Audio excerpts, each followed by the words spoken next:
How are you guys doing? Welcome back to the House of Business Podcast. This is your host, Caleb Thompson, and this is the place where we give you the knowledge and the tools to execute your dreams and your visions. I hope everyone is having a great day out there. I hope everyone's day has been blessed on this Saturday.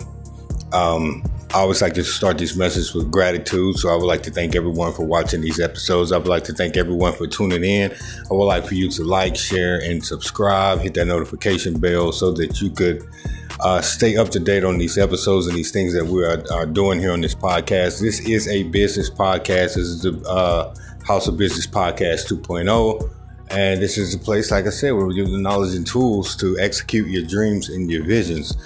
Today, we're going to have a good one for you. It's called The Art of the Pitch, How to Sell Your Vision. And this is more like for the individuals that already have done the groundwork. Now, you've already done the groundwork. You've already come up with a product or a service. You've already come up with a name.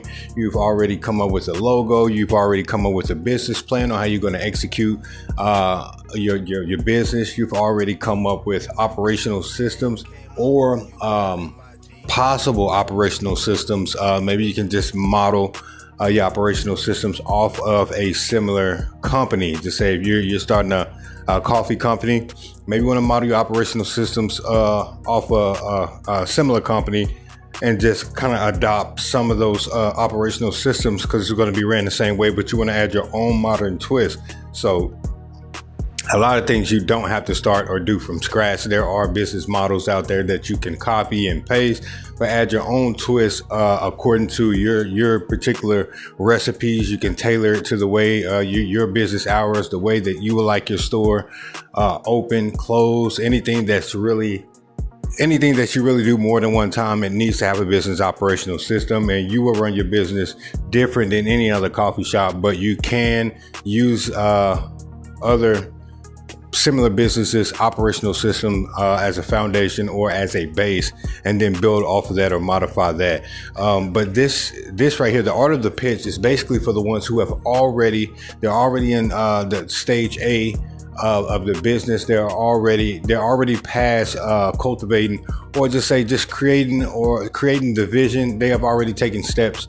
It's no longer idea that's just planning in the individual's head. Now it's to a point where you have already taken steps towards bringing the vision to life. So at this point, when you have already created a business plan and you want to present this business plan to, let's say, a angel investor or just any type of investor, and maybe an investor ready pitch deck. We have those at Mason D Affairs Incorporated. You can go on that page, which is the House of Business in French. Mason D Affairs is basically the House of Business in French, which is an extension, or which this podcast, the House of Business Podcast 2.0, is an extension of that French company that we own. This right here, the art of the pitch, how to sell your vision. Now, we're not talking about a pitch deck. You can tailor this also to your company culture. A lot of times when you want to get people to work for you, when I had a group of individuals, I had employees that were internationally. So I did start the company remotely, and I had someone that was from New Delhi, India. I had a guy from Nigeria that was my IT guy. I had a sales and marketing guy that was from the Philippines, and also our customer service rep was from the Philippines as well. So we had a team that we had remotely. We had weekly meetings, and we were all from different parts of the world. And we were very diverse, and everyone brought their skill set. Everyone brought everything to the table, and it also helped my team as well to be able to understand that they can connect with other individuals all across the world from different diverse backgrounds and still find a purpose and a plan and unify their skill set to accomplish a goal. So that also gave them insight that it's not that hard to work internationally.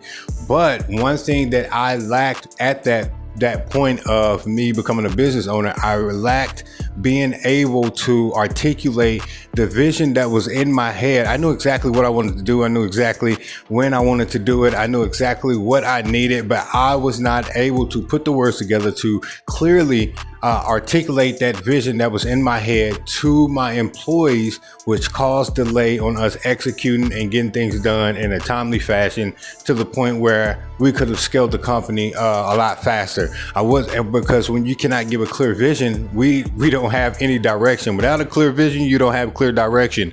And if you know exactly what you want to do, and one reason why I was always used to taking care of everything on my own. I was the owner. I was the customer sales rep. I wore every hat of the company. I was the marketer. I did sales. I wrote business proposals. I created the business plan. I came up with the financial projections.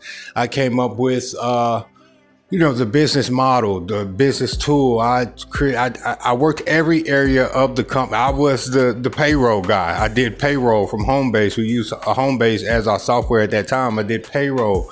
I did HR when we had international employees. Instead of using our onboarding system, I basically used freelance contracts that we use as contracting them out, so it would be less for taxes. But I wasn't able to articulate exactly what I wanted to do, how I wanted to do it, and articulate that to my employees to a point where it slowed down progress within the company. So this is what I want to do. I want to help you. I'm going to tell you about this is the art of the pitch, how to sell your vision. I'm going to teach you how to sell your vision. I'm going to teach you how to help people to understand exactly what you want to do, how you want to do it, how you want it done, and what time you want it done. But I'm going to help you to help others to see your vision clearly so they can make a concrete decision, a crystal clear concrete decision after gathering all the information from you, revealing your vision and showing it, and articulating it to a point where it's clearly understandable. It's not too much, it's not too little, but it's clear, it's concise, and where they can understand it and see if they want to be a part of that vision. So number one is, we're going to give you 3 points here as we usually do. Number one is crafting a clear and compelling vision. That is the first thing you need to do. A lot of times, like I just said, I knew exactly what I wanted to do. I knew exactly what company I wanted to manifest or bring to life. I started doing the foundational work. I came up with the products and the services within the company. I came up with the different departments. I came up with the menus for the restaurant company. And I also came up with, let's say, the business plan. I came up with the financial projections, the marketing strategy, the target market strategy, who exactly we were going to be targeting. I also came up with the pricing strategy, what data are we going to use to make sure that we have the right pricing for each product? Are we going to use batch recipes to determine the pricing of each product? Basically saying that this is how we build this. This is the recipe we use to build this product. This is how much it's going to cost us to build this product. And this is how much we're going to sell it for. And this is how we're going to make a profit. This is the percentage of profit that we'll make after creating this product. So you can either use that method using the batch recipe if you're in the restaurant business, or to create a pricing strategy, I basically use the economic data from a GDP. So the GDP is a gross domestic product. That is basically all the financial data that a town, a country, a state, any part of the world. So I can use the GDP, basically gives you all the data, financial data from each business sector in that town, in that state, in that country, any part of the world. So if I want to know the GDP of, let's say, Russia in its entirety, I can learn exactly how much money runs through a different business sector. So the construction business made up 8.6 billion% of Russia's entire economic resource. You can figure that out from looking at the GDP of any company, any country, any town. It goes all the way down to any town. So that's basically how I developed the pricing strategy for our products based off of the gross domestic product data Manhattan and the demographics and the psychographics as well. Those different parts of market segmentation can be integrated, or they could be used as data to come up with a clear, concise way to come up with your pricing strategy. So number one is crafting a clear and compelling vision.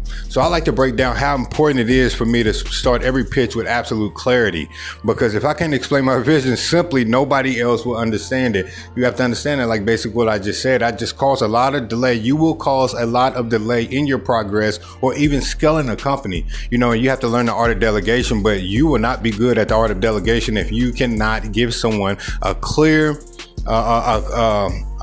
basically explain your vision in a simple and clear manner. You know, nobody else is going to understand it. But I also talk about how I take these big ideas and I turn them into simple, memorable statements so people can catch the vision quickly. So one thing I would like to do, my dad used to always have these little bitty simple statements to explain something, a larger vision. So my dad would used to always say like, man, I could shoot a roach in the dark at 100 yards. You know, basically letting me know the bigger vision of him being in the military. He was a bad guy, but just that simple statement helped me to understand the entire vision. If you, he used to always say, I can make you famous. He used to say little bitty things, and what he means by I can make you famous is that if you allow me to be your mentor and allow me to teach you what I know, then I can put you in a place or a position that maybe you will not be famous on a big stage, but you will have enough knowledge and enough wisdom to make it through life and to become somebody. So my dad used to break down all these large visions and all these large things, and he used to break it down into simple statements that had profound wisdom that basically explained something in another manner, but and gave you different analogies and certain types of statements that help you to understand exactly what he was talking about. So I talk about, this is how I talk about it as well when I'm selling my vision. I give these big ideas, I take these big ideas and I turn them into simple, memorable statements so people can catch the vision quickly. I also share why I lead with the why behind what I'm building. People need to know exactly why you're building exactly what you're building. People don't really care that you're building a gym. I don't want to go to the gym because you're building a gym. Why should I go to your gym? You know, the reason why is that they want to know the why behind you came up with this concept. What gave you the passion or the drive or the motivation to be a gym owner? What is it? What's the story behind this gym? I actually met a guy that was in the military. He was in the Marines, I believe. I used to go to a church in Manhattan. He had just came from overseas, from London, and came to New York. And when he came to New York, he was just fresh out of the military. He wanted a community of people that he could, pray with and things of that sort. And also to help him with, transitioning out of the military back into just normal everyday life after, seeing the war zone and being in Iraq, taking different tours of Iraq. And he was a Christian, and so he wanted a community and people to help him. But one concept that he had about business is that he was a real big fitness guy. He was a real big health nut and fitness guy.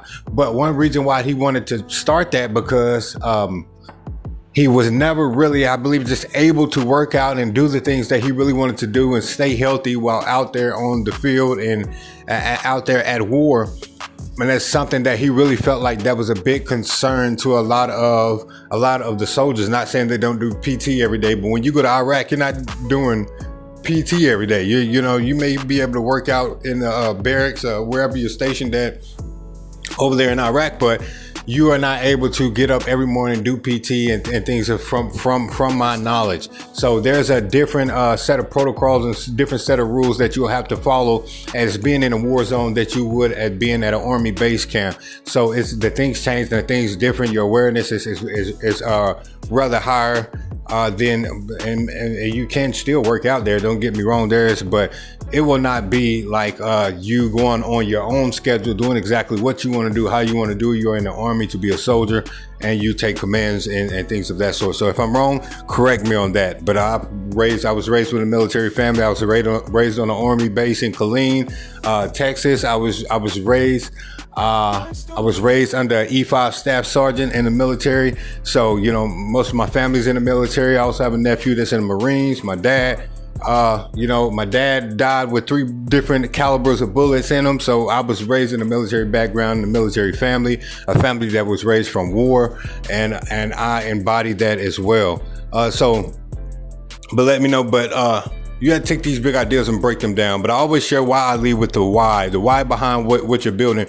Because when people feel the purpose, they buy into the mission. So when you're casting your pitch onto people and you're telling people, okay, well, this is what I'm building. I started this restaurant company because I had a family that always loved to cook, but we didn't have the financial knowledge, and everyone had a vision, but no one had the knowledge that they needed in order to build something, to scale it, and also to share it and use it as a beacon of hope or a avenue for generational wealth to pass throughout the family. No one had the business knowledge and able to run and operate a company and also keep the books, be a bookkeeper. If you ever get audited, no one went that deep into knowledge.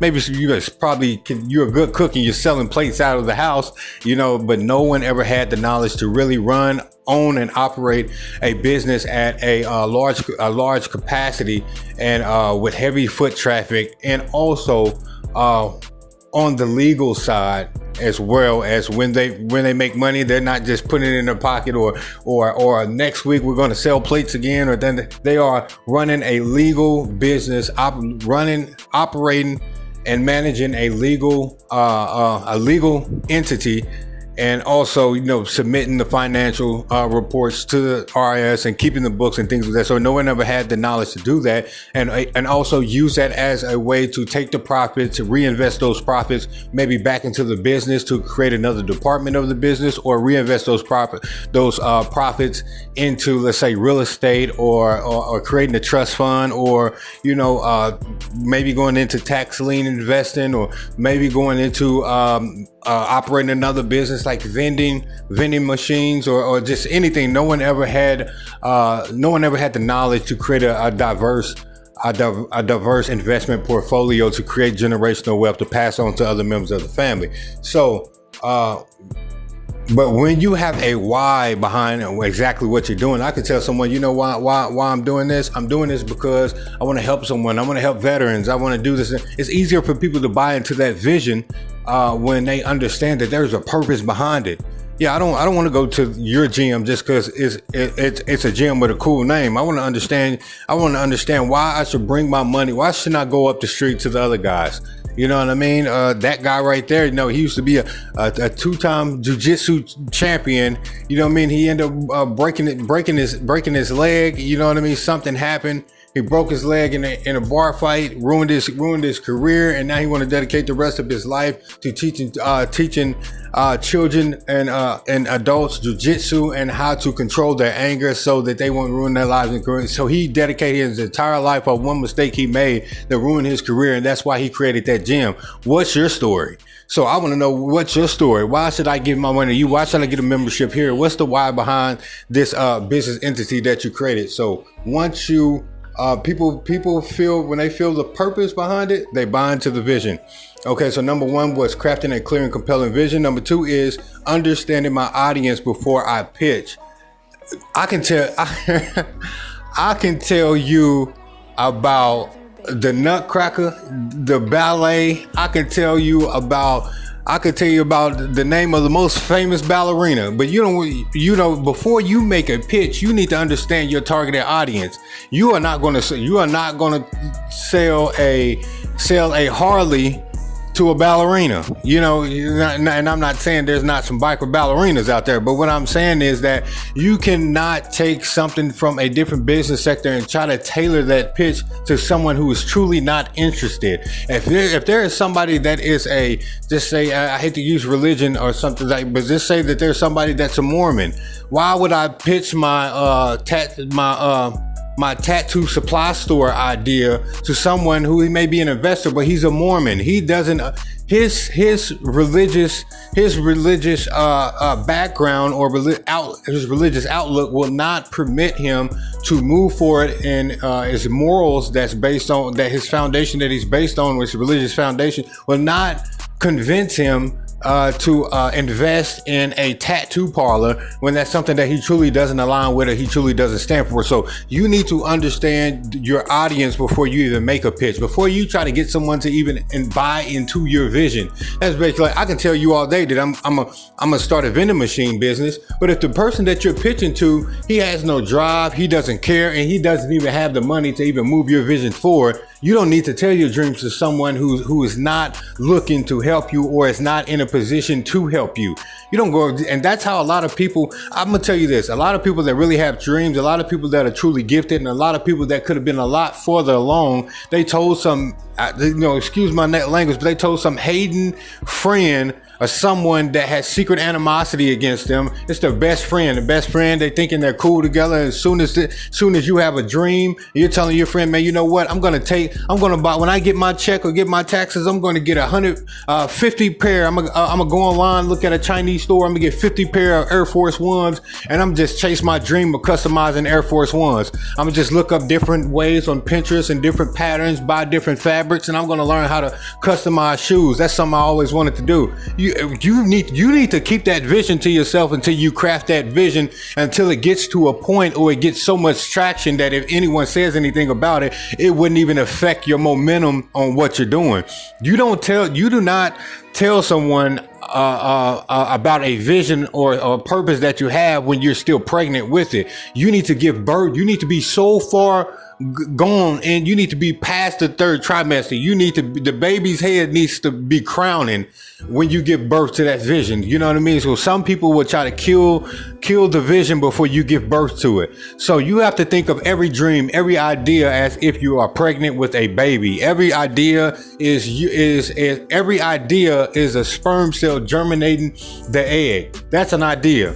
Once I have the idea, that first time that I start to look up the material, the first time that I start to come up with the business name or come up with the logo, what I have done, I have impregnated that dream. So that is first is the idea. The idea is basically, we're going to just use this analogy. The idea is the sperm, but the action that you take towards, coming up with the business name, writing down exactly what you want to sell, going online, even if you don't have the money at the moment, but starting to build the vision, as soon as you take that first action, that is when the egg has been, you have just conceived something, but that thing could be terminated or aborted if you come across the wrong person. If you come across the wrong person and tell someone about your dream or your vision while it's in its infancy stage, they can cause you to have an abortion. They can speak some things over you. They can try to talk you out of it. They can even put so much weight on you that, life becomes so hard. You go back from being hopeful and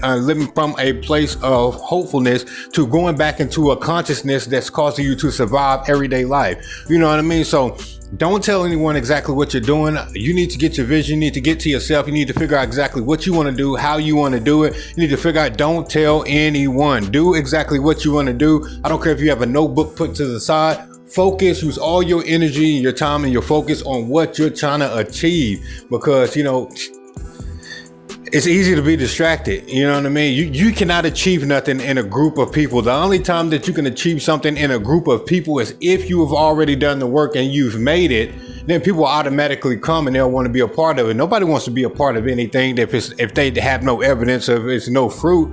You know what I mean? Everyone's going to doubt you. No one's going to clap for you or cheer for you until you make it. That's one thing you have to understand. No one's going to say, man, good job. No one's going to say, man, I believe. The only time that you're going to get, I believed in you the whole time, is after you make it. So the process that you have to go through in silence, with no hand claps, with no validation, with no trying to get people to see who you are, you have to walk in true authenticity and say, this is what I'm going to do, and I'm going to do it regardless if anyone's claps for me or anyone doesn't. I don't care if I'm in the background and I'm in the shadows and no one knows exactly what I'm doing. That's good. That means that you can keep that vision to yourself and you don't give people an opportunity to kill what's being cultivated on the inside of you. So keep that in mind. So understand your audience before you even tell people exactly what you're doing. If I'm a music artist, I don't need to tell my vision to someone that's an art teacher.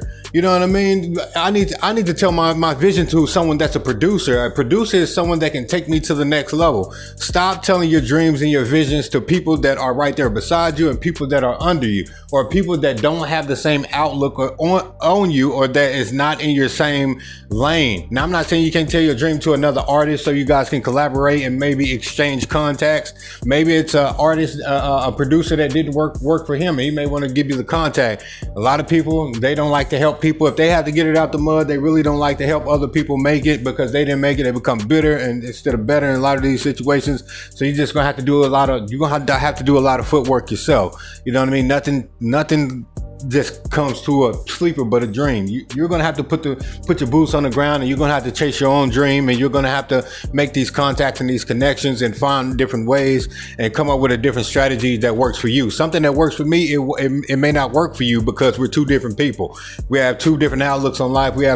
I don't ever try to do what someone else is authentically doing. If someone else is doing something and they're making it look easy, it's because they were born in purpose to do that. Now, I can take certain parts and pieces of that and try to apply that to my own life, but you have to eat the meat and leave the bones. That means I can just take exactly what's good for me, and whatever's bones to me, whatever I cannot digest, I don't mess with it, because I can be so enthused and try to do what someone else is doing that I could totally lose myself and lose out on my purpose and my authenticity. I can sacrifice my authenticity and get knocked off of my purpose on my path because I'm so engaged with someone else is doing. I need to find out exactly what I want to do, where I'm going in life. How do I see myself in the next 5 years? Who do I want to be? And I need to chase that version every day. I don't care. And if I come across someone that has gifts, talents, or they're doing something that I like to do, I can admire it, or I can even adopt this. Or, okay, I see how they use this. I see how they use this color palette to create this logo. Oh, I like that color. I want to find out the number on that color to create a brand package. But I'm not going to take the entire thing and copy the entire thing. I may take a color over here. I may take something over there. Everything out here in this world, all the energy that's in this world is supposed to be used to gift each other with, to a certain extent. Now, I'm not saying people let people rob you of your energy, but the creativity that's out here in the world, people have to look for it. You can go on Pinterest and get an idea. You can go on Facebook, LinkedIn. You can go on any place and get an idea. It's so many content creators that are hitting millions of views, and they're all using the same that's audible, the same vocals from one video. We went viral, and someone else just recreated that same video but using their own family. You know, and 3 or 4 people went viral with a viral video, just the vocals, just the audio of a viral video, and now everyone's using these videos. It's not that they originally said these things or originally went viral with these things. They're just using it. So the creativity is out there. The creativity is out there. You just got to find out what's your niche, what you want to do, how you want to do it, and you have to do it. You know, one thing when I first started is I always wanted to do vending. I always wanted to do vending machines. So it's real easy. It's real. You can put a vending machine. You can tell someone, hey, I see that you have a store that's here. You got a store that's here. Now I got a vending machine. This is what I can do. I'm going to pay you, let's say $50 a week. I'll pay you $50 every 2 weeks. You know what I mean? Let me keep my vending machine here. And you know what I mean? Boom. Whatever you come up with to be able to put your vending machine inside of a location. Or you don't even have to do that. You can find someone who's already put all the hard work in, and you could just buy a vending route from somebody. There's a guy out there with 100 vending machines in different locations, and he runs the route every day. I connected with the guy, talked to the guy. He wanted a certain amount for the vending route. It makes over $250,000 because he's in hot locations. He knows all the people and all the locations, all the bosses, CEOs in the business wherever he's at. You know what I mean? You can just buy a vending route from someone else. You don't have to start from scratch and that's what I'm telling people. You can still be authentic, but you don't have to start from scratch. It's so much creativity that's already been birthed out here in the world. I don't have to be the first person to learn how to build a table. You know, it's already tables out here. All I have to do is take a table and make it and add my own creative, modern touch to it, put my personality and modify it according to my personality. That's not stealing it. Because it's tables out here. I don't have to be the first one to make headphones. I have to be the first one to make headphones in such a way, or create a headphone that's in such a way that's gonna pop and it's gonna draw people's attention and give it a brand that people are gonna love. You don't have to be the first person to just start from scratch and start creating things. I don't have to be the first one to learn how to make a door, but I can learn how to make a door with certain types of technology. If I put my thumbprint on it, it opens up like a bat cave. I don't know, just whatever. But whatever your creative juices start to flow, whatever you want. You do not have to be the first one to create certain things. You don't have to be the first one to learn how to day trade. It's all kind of information out there on learning how to day trade. You can easily take $50. Take a day trade up to 2 weeks, 3 weeks, or however long it takes for you to get the knowledge, or maybe just up to a year on a simulation account. And once you learn how to do it, put some money in the account and then just go for it. You know what I mean? You can become profitable off that. You don't have to work a job every day if you learn a skill. And sometimes that skill is just like day trading, watching videos every day, 1 hour a day on how to day trade, what to do. And then you could take your last paycheck from your job, put that $200 in the day trading account. And then what you can do is you can start to make $1,000 a day. Discipline yourself, go in, make $1,000 a day and get out. You don't have to sit there all day, 8 hours trying to make money. You can catch a good move, make you $21,000 and get out. And you can do all that within an hour. You don't have to sit there all day trying to make money or working a job. So it's all about the knowledge. But I share, once again, I share how I basically focus on what the audience cares about, not just what I think is impressive. So if you're pitching to someone and you know someone and it's a certain thing that you do, if I'm pitching my restaurant company, I'm pitching a restaurant company or coffee, and this person is a coffee enthusiast. This person knows about the roasted coffee beans. He gets them from Colombia. There's a coffee from Aruba. There's a new coffee that's now, what's that coffee called? I cannot think of the name. It's not oat coffee, but it's a new mushroom coffee. There's a new type of coffee out that's made from mushrooms that people love. So if this guy's a coffee enthusiast and I'm pitching my coffee company, I have to find out what does this person like? What benefits this person? What does he feel like about coffee? Is it the smell that basically draws the person in that they can identify with? Is it just the background of where coffee came from? Is it just the origin of coffee of the first person that thought that, man, I need to wake up. How can I get a wake up to help my day move forward? And they just created coffee or took the coffee beans and found a way to make a drink out of it. You have to really understand the audience and what really draws them to your product or your service, not just what you want to tell people what's impressive. Because a lot of times you can tell people, man, this company is going to scale. It's going to scale from $10,000 to $2.6 million within a course of 16 months. And it sounds good and sounds impressive, but the people I don't really care about that unless I'm just into money. I really want to care about why you're running this company. I really want to be engaged with your backstory of why this company was ever created. Because when the money doesn't come in, but you have a strong enough why or about the company, and you have your why is connected to purpose, even if the company takes a decrease, or it starts to decline in finances or foot traffic during certain seasons or certain trends that comes up, and it's a shot at the company's finances. Just think that, or you get some competition in that comes in next door. What's going to make you continue to fight for this company? What's going to make you continue to come up with strategies on way to scale the company in those rough seasons? I want to know what's going to keep you anchored and tailored towards still continue to make money with this particular company, despite if we lose foot traffic, despite if people choose a competitor store over this store. I want to know if you're still going to be grounded, if you're still going to be all in, or are you just going to jump ship as soon as something bad happens. So that's why people need to know your why. So you need to think about what really impresses the person, not being manipulative or not being deceptive, but really want to help the audience or whoever you're pitching to be to identify with certain areas that you're talking about, and also find out what's impressive to them that they could really zone in and really feel like this is something that speaks to me. So that's something that you want to do. And number 3 is selling with confidence, storytelling, and proof. So I show, whenever I'm pitching something, I show how like storytelling, how it helps like kind of make the pitch emotional, relatable, and unforgettable. So those are three things that I do. Kind of emotional, because you got to have that emotion. You got to have that emotion in there. If you just tell me, man, you know what?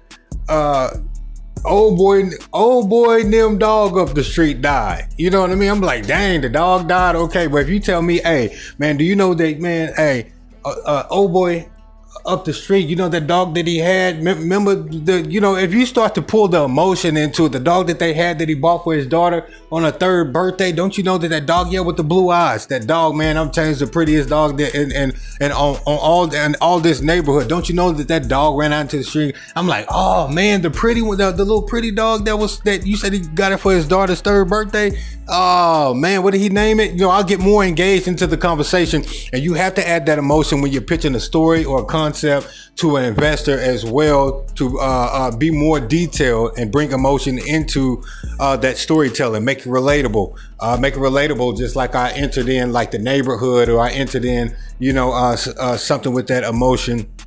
And make it unforgettable. Make your product so unforgettable. And all these things could be integrated. So you have to integrate the emotion. You have to integrate the relatability in it, and also making it unforgettable. So all these things have to be all together. When you're pitching these things. So I also talk about how I use data traction or past results to give credibility and back up my results. So you also have to use data as well. So if I'm pitching a concept, or if I'm pitching a business, or if I'm pitching, let's say, a certain service that I offer, like we just started offering with the realty company, we just started offering floor plan development services. That means that if you want to build a shed, or if you want to build a house, or you want to build onto your business, we can offer a floor plan. We can draft you up a floor plan, and we can also give you contacts to certain contractors that's in your area. But we can draft up the floor plan, give you a 3D floor plan, or if you want to just like an old classic floor plan where we can show you exactly what area of the house is, the measurements of the house, and we can draft that floor plan up for you. And after we give you the floor plan, you can, have any more, you want any modifications done, anything like that, we can draft that up for you. And also give you contacts to contractors that's within your area or in your region that we know personally that could give you a discount through going through us, or us using our name to help you to build that. So that's something else. But I show how storytelling helps make more relatable, but I also use data, traction, and past results. People want to know as well. When I'm telling people about the restaurant company, they're telling me, okay, yeah, we see that you have a restaurant company. We like the recipes. We like what you're doing here. But they need some past results of why they should invest. Okay, well, if I pull up to Dun & Bradstreet, this is a legal account that for business credibility. This is Dun & Bradstreet. Everyone needs a Dun's number. Everyone needs an EIN number. You'll get the EIN number once you file your business with the Secretary of State, whatever state that you're in. You will automatically get an EIN number from the IRS. That would be your tax ID is basically the same thing, the EIN number, and that is how you can get a vehicle. You can also get homes and stuff like that by using the EIN number. You get loans as well. Maybe we should do something on that as well, on how to use your EIN number without using your personal credit to get a company vehicle. Maybe sometime we'll do that, or I'll write an article on it and teach you how to do that.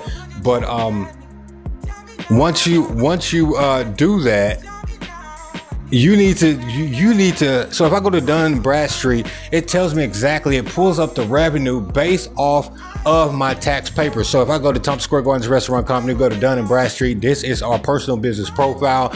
These are the taxes that have been submitted to the IRS, and these tax, or to any major credit report, and it would tell you that we made $65,000 this year after tax. So the net profit, they'll tell you the net profit before, and they'll tell you the net profit and the gross profit of what that company produced in revenue for that entire year. And it either goes up or down, but it basically is concrete, and it goes exactly off of your tax paperwork, which they have access to because they report to all the major business credit bureaus. So you need to have some kind of backing to what you're saying, some kind of to give you credibility. You know what I mean? You gotta have credibility, and that backs up everything you say. I also break down how my confidence, energy, and my body language also determines whether I walk away with a yes or a maybe or a no, a complete no. So when you have to pitch these ideas, you have to have more faith in what you're saying. I'm gonna tell you something that's gonna help you build your confidence.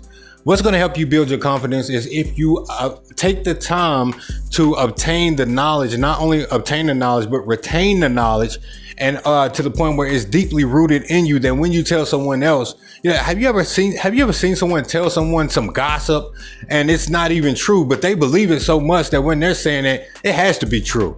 You know why? This because they believe in exactly what they're saying. That is the same type of energy you need to use when you're pitching your idea. You need to know your numbers. You need to know your data. You need to know everything about your company and everything about your dream or your vision yourself, that when you tell it to someone else, you believe in it 105 million %. That there's that. When I'm blown away. I'm like, let's go with this guy. This guy knows exactly what he's talking about. You can see the passion in his eyes. He believes in his dream. He believes in what he's chasing after. I don't believe that after he has a bad break, he's just going to up and leave us. You know what I mean? He's just going to up and not pay back the VC firm. He's just not going to up and leave. Or you can start you don't really need a VC firm now. You can get I forgot what it was called, but SPV. So it's basically like a special purpose vehicle, which really replaces the VC firm. It's like the same thing as a holding company that holds assets, but it's created by, it's created by a holding company, but it's basically where someone from overseas can use another business or SPV to put money in, and you can receive that money to your holding company to disperse in any area or any business that you want to. It's called a special purpose vehicle. Special purpose vehicle it's an SPV, same thing as a VC firm that's is starting to take over the VC firm world and out in the business world. But you wanna have confidence. You wanna have confidence and believe in your dream more than anyone else. If you want to convince somebody else that you know what you're talking about, if you want to convince someone else that this dream is going to work, you want to convince someone else that this vision is worth being a part of, you have to believe in it 100% yourself as being the founder, the CEO, or the creator of that company. So once again, this is the House of Business podcast. This episode was called The Art of the Pitch. How to sell your vision. We went over 3 points. Our first point was crafting a clear and compelling vision. Our second point was understanding your audience before you pitch. And the third one was sell with confidence, storytelling, and proof. And this is a place where we give you the knowledge and the tools to execute your dreams and visions. This is your host, Caleb Thompson. We'll see you back here next week, 6 p.m. Eastern Standard Time, right here in New York. Peace.